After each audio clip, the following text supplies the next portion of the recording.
আসসালামু আলাইকুম my lovely viewers.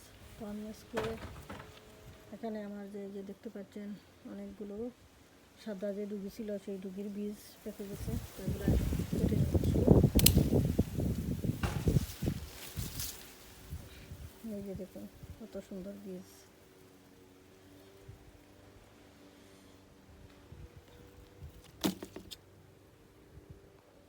এইটা হলো কি স্প্যানিচের বীজ, লাস্ট ইয়ার গাছ দিস ইয়ার প্রথম জানুয়ারিতেই এটা আর কি উঠেছিল। তার ওঠার পরে এই গাছটা আমি রেখে দিয়েছিলাম, আর সেই গাছটা দেখুন এত বড়, এত বীজ হয়েছে, অনেকগুলো পেকে গেছে, অনেকগুলো আবার কাঁচা আছে। তো আর কি করা, এগুলো কেটে নিব দেখি। তো এই বীজগুলো কেটে নিই।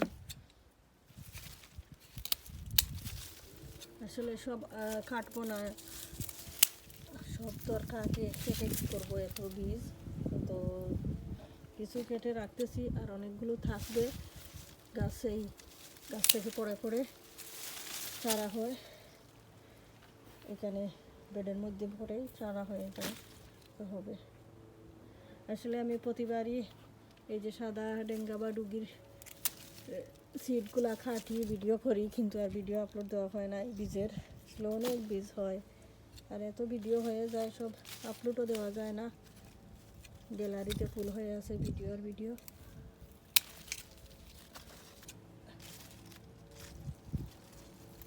আজকে কিছু ওয়েদারটা ভালো ছিল, তো কিছু আর কি বীজ সংগ্রহ করতেছি। মাশাআল্লাহ অনেক সুন্দর, এত ডুগি হয় আর কি, যতই তুলি ততই হতেই থাকে। খাওয়ার পরে আর শেষ হয় না।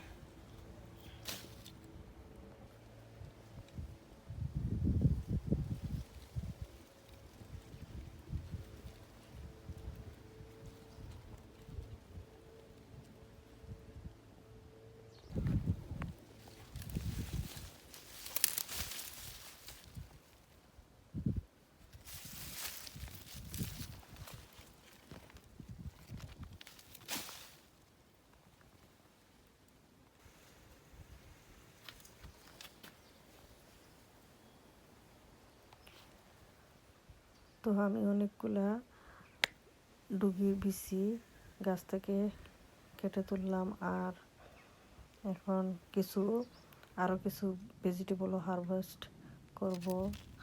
গার্ডেনে অনেক পটল হয়েছে, তো উড়ি কিছু পেড়ে নিচ্ছি, আর পটল তো উড়িগুলা মাশাআল্লাহ অনেক সুন্দর জুটা উড়ি ধরেছে। এই যে দেখুন উড়ি পেরেছি, কাঁচামরিচ আর পটল পাড়ার ভিডিও আর করি নাই। পটলগুলা পেরে নিয়েছি, কিছু লাউয়ের পাতাও কেটেছিলাম, তো এগুলা বেটে দেওয়ার জন্য কালো ব্যাগে ভরে রেখেছি। এগুলা একজনকে দিয়ে দিব। আর এই তো আজকের আমার সবজি হারভেস্টিং। মাশাআল্লাহ গার্ডেন থেকে দিছি, আর অনেক সবজি খেয়েছি। আর এখানে এগুলো হলো হেইচা শাক বা হেলাইঞ্চা, তো এগুলো কিছু কেটে নিয়েছি। আসলে শাকগুলো পুকে খেয়ে নিয়েছে, পাতাগুলো সব পুকে খেয়ে নিয়েছে। আর এখান থেকে বেগুনও হারভেস্ট করে নিলাম।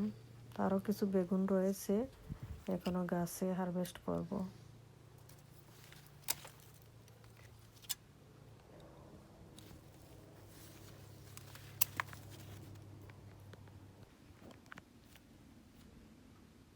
তো পাতাগুলা ফেলে দিয়ে যেটা আমি ডালগুলা নিয়েছি হেলাইন শাকের। আর এটা হলো আমার স্প্যানিশের যে বীজ হয়েছে একটা গাছে, দেখুন মাশাআল্লাহ কত বড় হয়েছে, বট গাছের মতো চাপড়া দিয়েছে। তো এটা থেকেও বীজ নিয়ে নিব। আর ঠান্ডাও তো পড়ে গেছে গার্ডেনিং ক্লিনিংয়ের সময়, তো ঘাস তো আর সবসময় কাটতে হয়, মেঘ দিলেই বৃষ্টি হলেই তাড়াতাড়ি ঘাস বড় হয়ে যায়, তো ঘাসগুলা কেটে নেওয়া হচ্ছে একটু ক্লিন করে।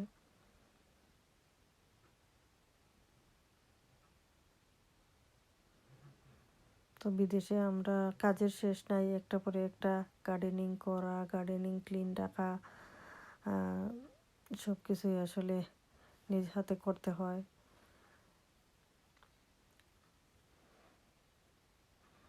তো ব্যাক গার্ডেন এবং আমার ফ্রন্ট গার্ডেন দুপাশের ঘাসগুলা কেটে নেওয়া হচ্ছে। তো এই যে ঘাস কাটা হয় এই ঘাসগুলো আমি ফেলে দিই না, এই ঘাসগুলা আমি কালো ব্যাগে রেখে দিই। এগুলা কিন্তু সবগুলো পচে একবারে অনেক সুন্দর একটা অর্গানিক সার হয়। তো আমি যে আমার বাগানের যে ভেজিটেবল, সব ভেজিটেবল গুঁড়ায় গুঁড়ায় আমি এই ঘাসগুলা দিই। এতে দেখেছি আমার গার্ডেনের সবজিগুলো অনেক ভালো হেলদি হয়। আর এখানে এক সপ্তাহ আগে কোরিয়ান্ডারের বীজ ফেলেছিলাম, তো এগুলো দেখুন মাশাআল্লাহ অনেক সুন্দর হয়েছে। আমার মনে হয় এখনই রাইট টাইম বাগানে দুনিয়া বাখর ফলানোর। তো সুন্দরই হয়েছে। তো আমার আজকের এই ভিডিওটা যদি ভালো লাগে তাহলে সবাই লাইক করবেন, শেয়ার করবেন। ভালো থাকুন। আসসালামু আলাইকুম, আল্লাহ হাফেজ। পরবর্তীতে আরও নতুন কোনো ভিডিও নিয়ে আসবো। জাজাকাল্লাহ খায়ের। Happy gardening.